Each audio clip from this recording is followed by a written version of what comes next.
Are you ready for another book video? What do we think? Can you say hi? Hi my friends, welcome back to another video. If you are new, this is my beautiful dog Albus. Sometimes he likes to just like chill in the back when I'm recording, and he likes to just like make a little bit of an appearance. So he's hilarious.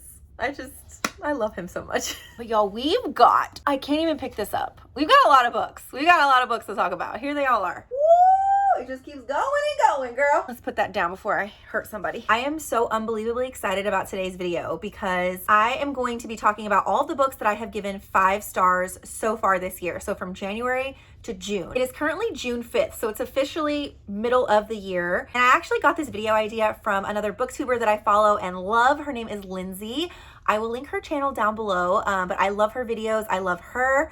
And she recently did a video similar to this, and it just gave me the idea of doing one for myself. So Lindsay, shout out to you if you happen to be watching this video. But I thought it was such a fun idea to do like a mid-year check-in and go through all the books that I have rated 5 stars this year so far. I have 1, 2, 3, 4, 5, 6, 7, 8, 9, 10, 11, 12, 13, 14 books, but some of those books are part of a series. So anyway, I'm gonna stop rambling. Let's get into the books. So the first book that I gave 5 stars to start off 2023 was The Four Winds by Kristin Hannah. This book is a historical fiction that is set in the 1920s into the 1930s during the Great Depression. If you have never read a Kristin Hannah book, I would highly, highly recommend you read her. She is one of my favorite authors. She is just a master storyteller, in my opinion. She has this way of bringing these stories to life and just making you feel so deeply. This book blew me away. I will say it is a little bit sad. Well, it is a lot sad. I will say I'm not like a big historical fiction girly, but Kristin Hannah is always an exception for me. And just kind of in talking about her, some other books that I love by her are The Great Alone, which is set in Alaska. That is one of my favorite books by her. The Nightingale, which is like probably her most popular book, and Night Road, which is a book that I read last year that is one of my favorite books of all time. So I'm a big Kristin Hannah fan. I love this book. This was an easy 5 stars for me. If you are a fan of historical fiction, but even if you aren't, I would highly, highly recommend this one. The next 4 books I want to talk about is a series, and so I'm going to talk about them together. This is the Miles High Club series by T.L. Swan. This is adult romance with lots and lots of heavy spice.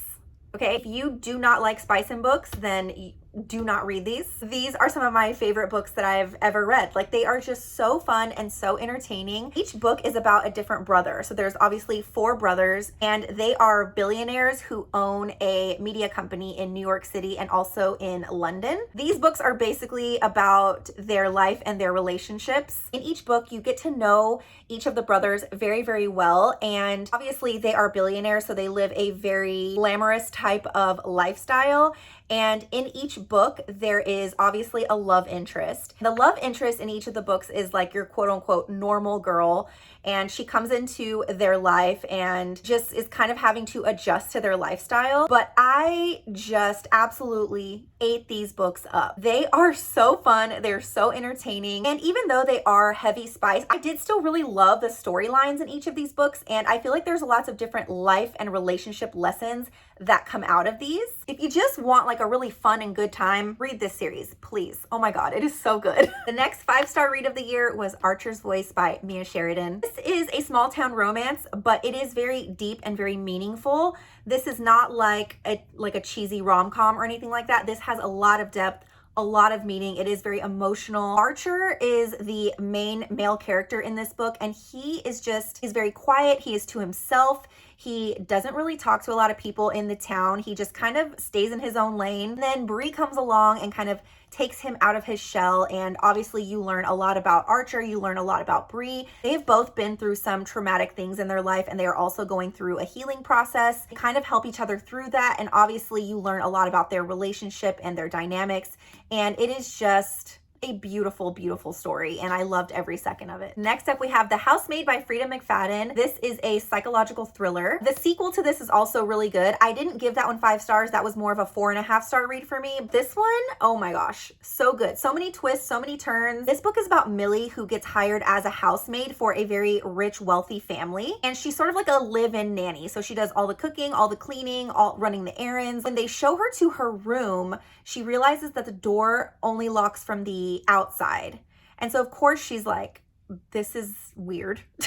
And then the story kind of like starts unfolding from there. All these secrets are revealed. The wife that hired her starts acting really strange, and she's like, what the hell is going on here? So everything kind of unfolds and unravels from there, but there's really good twists. It's such a fast-paced, easy, addicting thriller. So if you're looking for a really good thriller to read, I would highly recommend this. It's one of my favorites ever. Next up, we have Solitude by Michael Penning. I actually got the ARC of this, so that's why you see the not for resale on here. I absolutely devoured this book. I will literally read anything that Michael Penning writes. He's an independent author, and I've read a couple of his books now, and I just has this way of making you feel like you are living in his books, and I absolutely love his writing. This book is a dark supernatural thriller. Love the setting of this because it's set in the woods, and the woods are really creepy and dark, and it's just like everything. Like, it's everything that I would want in a dark supernatural thriller. Books that are set in the woods, sign me up. I want to read all of them.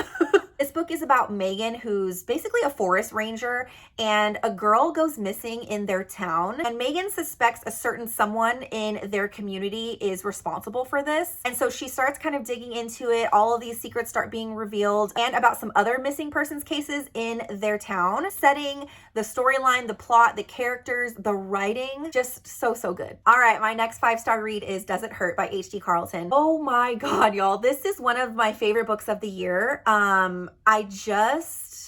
I still think about this book all the time, and I already want to reread it. So technically this book is labeled as a dark romance, which it absolutely is a dark romance, but it also has a little bit of a thriller aspect, mystery aspect to it as well. This book is about Enzo and Sawyer, and Enzo is a shark researcher. Like, he researches sharks for a living. Sawyer has somewhat of a troubled past, and so she's trying to kind of just get away from her life. She ends up crossing paths with Enzo, and they form a relationship. Long story short, they go out onto Enzo's boat, and they end up getting in a boat accident, and they stumble upon this really creepy, disheveled lighthouse. They decide to go into this lighthouse to investigate, and what they find inside is something that they never could have imagined, and the story kind of unravels from there. This book is mysterious, it is creepy, it's super, super spicy. This is another book that is like high level of spice. Anything by H.D. Carlton is going to be very spicy. I will say this book is not for everyone. I could see how someone would absolutely hate this book, but I am not one of them.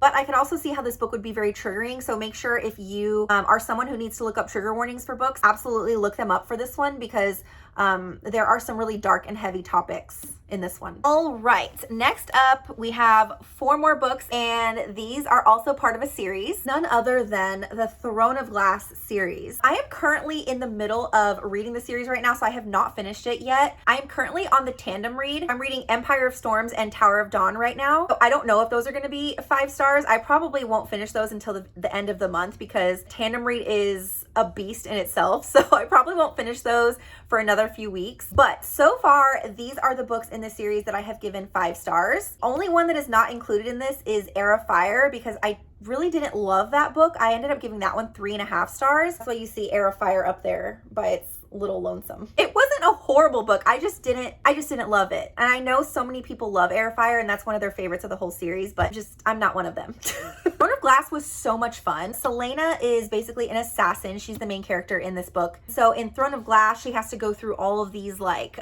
challenges to win something. I don't want to say more than that because obviously don't want to spoil it, but this book was really just like action-packed and really adventurous, and I really loved it. And then Crown of Midnight, a lot of people don't like Crown of Midnight. I loved it. I thought it was so good. It was dark, it was mysterious, and had some twists in it that I was not expecting. A lot of this book takes place in like big castle, and Selena is uncovering a lot of secrets within the castle, and I just loved the setting. I loved the vibe. I just found this to be very mysterious and dark, and I very, very much enjoyed this one. Then third, I read The Assassin's Blade, which technically this book is a prequel to the entire Throne of Glass story. I very, very much enjoyed this book as well. I will say I am so glad that I read this book third. I think if I would have read this book first, I don't think that I would have enjoyed and appreciated this book as much as I did. But this book is broken down into like 5 different short stories, and Selena is kind of like going on this journey, and you are going on this journey along with her, and you find out so much about Selena's backstory, where she came from, and everything that she had to kind of go through to get to where she's at. So yeah, I really loved The Assassin's Blade. And then the one that I most recently read is Queen of Shadows. This is probably my favorite book of the entire series so far. In a nutshell, the plot of this book has a lot to do with witches and demons, and that is very much my vibe. This book is very dark. It is action-packed. Character development is so good. The plot, the storyline, everything about this book is just like a masterpiece. Like, it is just so freaking good. Then my most recent 5-star read of 2023 so far is none other than Fourth Wing by Rebecca Yarros. This is a high stakes fantasy with a splash of spice. The reason why I say a splash of spice is because yes, this book does have a couple of spicy scenes in it, but the romance and the spice doesn't take over the plot, if that makes sense. This book is about Violet, who is competing to be a dragon rider, and this is set at a war college as well. So it has a very academia type of setting. And the other main characters named Xaden, he is the most powerful and ruthless wing leader in the Riders Quadrant, and him and Violet are like the biggest enemies. Had some drama happen with their families, and now they absolutely hate each other. And Xaden pretty much wants Violet dead. But this book is basically about Violet's journey to becoming a dragon rider, and when she first comes in, she really doesn't have a lot of faith in herself because she's not the typical stature of what a dragon rider is in their war college. To be quite frank, she thinks that she is not going to survive the challenges that she has to go through. So this book is basically about her journey to getting there, and one of the main themes in this book is the dragons. Like, they are such big characters in this book.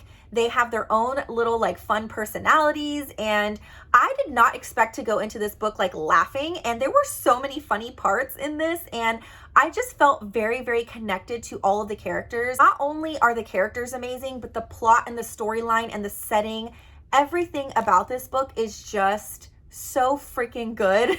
And this is going to be part of a 5-book series, and I cannot even tell you how freaking excited I am for all of the other books to come out. This is absolutely hands down one of my like favorite books of the year, favorite books ever. Just, I loved it so much. That does it for all of the books that I have given 5 stars so far in 2023. I hope y'all enjoyed this video. If you did, I would love it if you would give it a thumbs up, subscribe to my channel, and also comment down below if you have read any of these books. I would love to hear from y'all. I would love to hear your opinions on any of these. I also cannot believe that it is already June and half of the year is already gone. I don't know where time is going, but it's going. By the time I know it, I'm going to be doing my 2023 wrap up, and it's just wild, y'all. Time is just flying. But anyway, I hope y'all enjoyed this video, and I will see y'all in my next one. Bye.